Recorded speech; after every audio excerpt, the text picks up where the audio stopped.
তো আজকেও চলে এসেছি আপনাদের সাথে একটি নতুন রেসিপি শেয়ার করতে।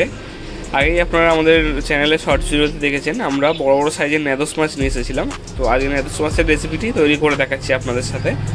আজকে যে রেসিপিটি করছি ওটি হচ্ছে ন্যাদোস মাছের তেল ঝাল। তো যেই পদ্ধতিতে আমরা তৈরি করছি এই পদ্ধতিতে আপনারাও তৈরি করে দেখুন, আশা করছি আপনাদের ভালো লাগবে।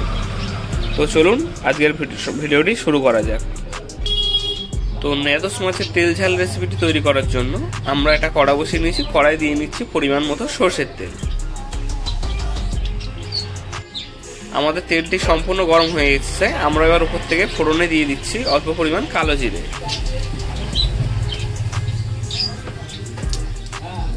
কালো জিরেটি ভালো করে তেলের সাথে পুড়িয়ে নেব। তো দেখতে পাচ্ছেন আমাদের কালো জিরেটি ভালোভাবে পুড়ে গেছে তেলের সাথে। এবার আমরা উপর থেকে দিয়ে দিচ্ছি একটা বড় সাইজের কুচিয়ে রাখা টমেটো আর দুটো কাঁচা লঙ্কা।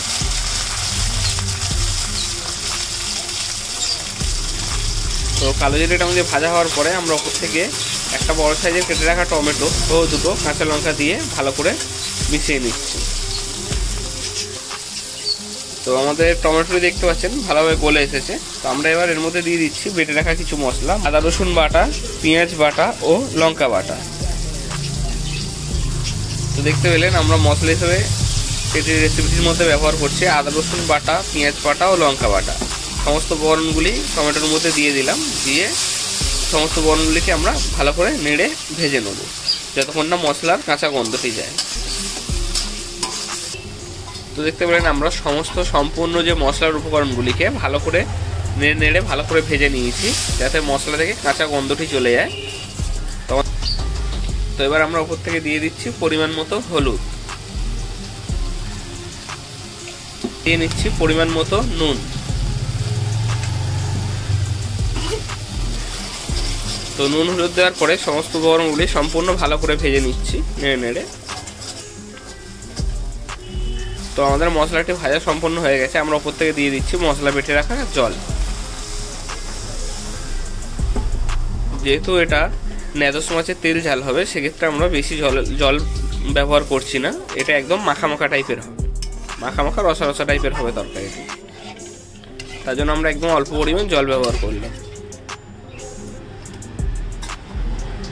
তো এই অবস্থায় আমরা এটিকে 2 মিনিটের জন্য ঢেকে দিচ্ছি যাতে আমাদের সমস্ত মশলা ও ঝোলটি ফুটে যায় ভালোভাবে। তারপরে আমরা ভাজা মাছ দেব।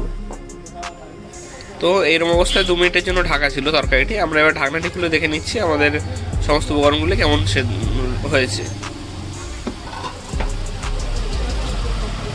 তো দেখতে পাচ্ছেন সমস্ত উপকরণগুলি ভালোভাবে সিদ্ধ হয়ে গেছে ও আপনার সমস্ত তরকারির যে ঝোলটি দেখছেন ভালোভাবে ফুটছে। তো আমরা এর মধ্যে এখন দিয়ে দিচ্ছি আমাদের বড় বড় সাইজের ভেজে রাখা ন্যাদোস মাছ।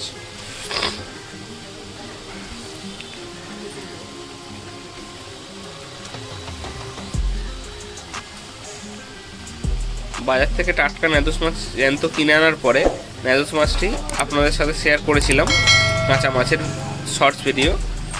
আশা করছি আপনারা ভিডিওটি দেখেছেন।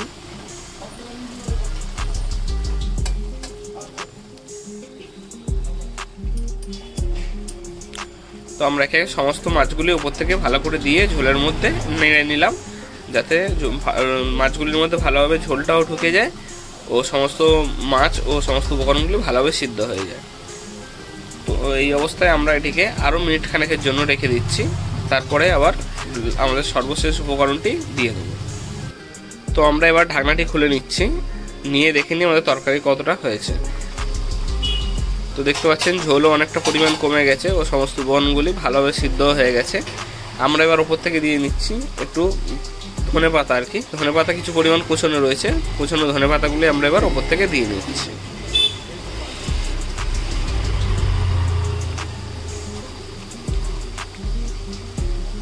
তো দেখতে পেলেন সম্পূর্ণ রেসিপিটি তৈরি হওয়ার পর আমরা উপর থেকে কিছু পরিমাণ কুচনো ধনেপাতা দিয়ে দিলাম।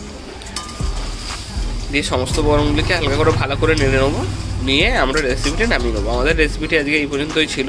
রেসিপিটি সম্পূর্ণ হয়ে গেছে। এইভাবে আপনারা অবশ্যই বাড়িতে করে খেয়ে দেখবেন, আশা করছি আপনাদের ভালো লাগবে।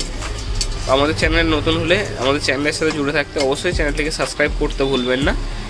আর আমাদের রেসিপিগুলো আপনাদের কেমন লাগছে, আপনাদের কি সাজেশন আছে আমাদের ভিডিওর প্রতি, অবশ্যই কমেন্ট করে জানাতে ভুলবেন না। তো অসংখ্য ধন্যবাদ আমাদের সম্পূর্ণ ভিডিওটির সাথে জুড়ে থাকার জন্য।